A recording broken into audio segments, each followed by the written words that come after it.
লম্বা করে বক্তৃতা করবার দরকার নেই। আমি এই পেপারটা এখানে বসে বসে যতখানি দেখতে পারলাম, পেপারটা খুব সুন্দর লেখা।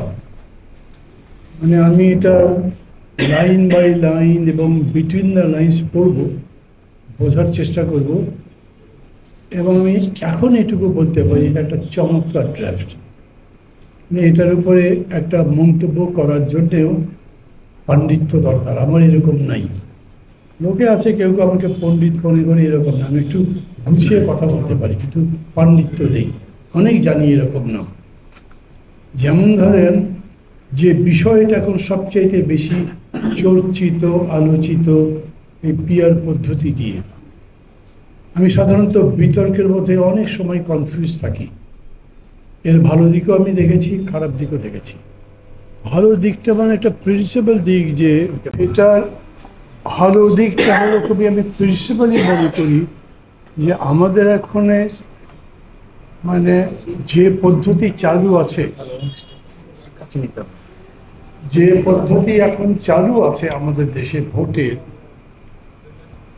ফার্স্ট পাস্ট দি পোস্ট, এইটার রেজাল্ট হলো উইনার টেক্স অল। এইটার একটা রেমেডি লাগবেই। আর একটা হচ্ছে যে এই পদ্ধতিতে ভোট যদি হয় তাহলে তার মধ্যে অনেক কারচুপিতে কি করা যায়, কোয়ালিটি জাজ করা যায় না খুব ভালো করে, দলবাজিটা বেশি হয়। পুরা দেশের আমাদের যে কোনো দলের যে প্রার্থীতা দিই সেটা সম্পর্কে সব মানুষের ধারণা থাকে না। সো কোয়ালিটি কোয়ান্টিটি দুদিক থেকে এটার বেশ ভালো কিছু দিক আছে। কিন্তু আমি পড়ে যেটুকু দেখেছি, এরকমও হয়েছে যে বহু জায়গাতে এটা ইন্ট্রোডিউস করতে গিয়ে পারেনি, তাতে তাদের পদ্ধতির ক্ষতি হয়েছে, তারা গণতন্ত্রটা দাঁড় করাতে পারেনি। এগুলো আপনারা জানেন সবই। আপনারা আকদয়ের একটা বই আমাকে দিয়েছেন, সেটাও আমি যদ্দূর সম্ভব পড়ে দেখেছি। আমি হলাম কীরকম, যদি এরকম করে বলেন যে একটা আছে পিয়ারের পক্ষে, একটা পিয়ারের বিপক্ষে, আমি কিন্তু ঠিক এই দিকেও পুরোপুরি নই, এই দিকেও পুরোপুরি নই, মাঝামাঝি। কারণ আমাদের প্রস্তাবটা হচ্ছে আমরা ডেফিনেটলি আপার হাউস যদি হয় তাইলে সেখানে পিয়ারটা চাই। সেটা চাই এই কারণে যে সেক্ষেত্রে লোয়ার হাউসের একটা কন্ট্রোল হয়, ইন্ডিভিজুয়ালের উপরে কন্ট্রোল করা যায়, এবং যখন তখন যেভাবে ইচ্ছা সংবিধান সংশোধন করলাম বা যাই করলাম এগুলো বন্ধ করা যায়। এবং এটার এক ধরনের রেসপেক্টেবিলিটি তৈরি হয়। প্রস্তাব হিসেবে ওইখানে আলোচনার সময় ঐক্যমত্য কমিশনে কেউ কেউ এরকম বলেছেন, লোয়ার হাউসে যেরকম ভোট হবে ঠিক তাই একটা রিপ্লিকা বা প্রতিবিম্বের মতো আপার হাউসে হবে। আমরা খুব স্ট্রেট সেটার বিরোধিতা করেছি, যারা ওরকম হওয়া যাবে না। লোয়ার হাউসের ব্যাপারটা আমি মনে করি it should be open for discussion, এবং যেরকমই বলেন যথেষ্ট পরিমাণে আলোচনা এর উপরে হয়েছে বলে আমি মনে করি না। আর এটা তো ঠিক, প্রফেসর ইউনুস প্রথমেই যেমন বলেছেন যে ঐকমত্য হতে হবে, তা না হলে যদি ঐকমত্য না হয় তাহলে যতটুকু হয়েছে ততটুকু সংস্কার করব, আর বাকিটা ভবিষ্যতের হাতে ছেড়ে দেব। এখন ভবিষ্যতের প্রশ্নে আমি দেখলাম লেখার মধ্যেও আছে খানিকটা, একদম ডাইরেক্টলি না বললেও। আর মানুষও মনে করে, রাজনৈতিক মহলও মনে করে যে ভবিষ্যতে কি হবে তার গ্যারান্টি কি, আজকে যে কথাগুলো বলা হচ্ছে সেটা পরে বলা হবে তার গ্যারান্টি কি। সেখানে মনে হয় এই অভ্যুত্থান যে চেতনার জাগরণ ঘটিয়েছে, এইটা আসলেই একভাবে অ্যামেজিং বলি আমি। 1 বছর পরেও এই চেতনা ঠিক সেই রকম করেই আছে।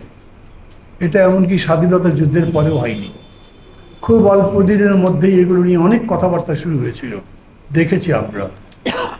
আর এই বিষয় এখন তো আছেই। আমার কাছে মনে হচ্ছে যেভাবে রাজনৈতিক শক্তি, সামাজিক শক্তি এটাকে আঁকড়ে ধরেছে, এই চেতনা আগামী দিনেও জাগ্রত থাকবে। ফলে আমি খুব খোলাখুলি বলি, আমার ভুল হলে ভুল।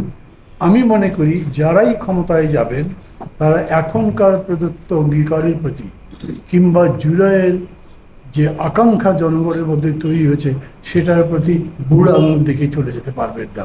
তাদেরকে এগুলো আনসার করতে হবে। এই জন্যেও আমি এরকম করে মনে করি, আমরা দলের মধ্যেও বেশ আলোচনা করেছি, তাতে আমরা এরকম মনে করেছি যে এখনই আমরা লোয়ার হাউসের পক্ষে এটা বলবো না, বিপক্ষেও বলছি না কিন্তু, কারণ আমাদের ধারণাটাও এখন পর্যন্ত অতখানি স্পষ্ট নয় যে এটার ক্ষতিকর দিক কী কী হতে পারে। আর বাংলাদেশ তো এমনি একটু পিকুলিয়ার দেশ, আমাদের সাথে যদি আপনি এখন ভিয়েতনামের তুলনা করেন, শ্রীলঙ্কার তুলনা করেন, বা নিউজিল্যান্ডের তুলনা করেন, বা পৃথিবীর যতগুলো দেশে এই পিআর সিস্টেমে ইলেকশন হয়েছে মূলত সরকার গঠনের জন্যে, তাদের মতোই যে আমরা সেরকম না, আমাদের বিহেভিয়ার অন্যরকম, চিন্তা অন্যরকম, এবং বেশিরভাগ ক্ষেত্রে এটা ইললজিক্যাল। আমি গ্রামে ধরেন আমার লোকজনের সাথে কিছু কথাবার্তা বলে দেখেছি, তারা মানে প্রথম তাদের বিষয় হচ্ছে কাকে ভোট দেবো তাই জানতে পারবো না, এটা কেমন।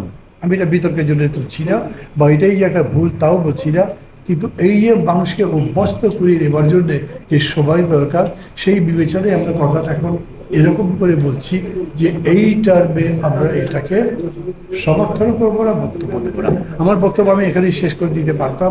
আর একটা বিষয় আমি একটু বলবো, সেটা হলো জুলাই ডিক্লারেশন নিয়ে যে কথা হচ্ছে, আমার মাঝে মাঝে মনে হয় এটা কি প্রোক্লামেশন, নাকি জুলাই ডিক্লারেশন, নাকি একটা ন্যাশনাল কনসেনসাস তার ডিক্লারেশন, এটা কোন দিকে যাচ্ছে তা পরিষ্কার নয়।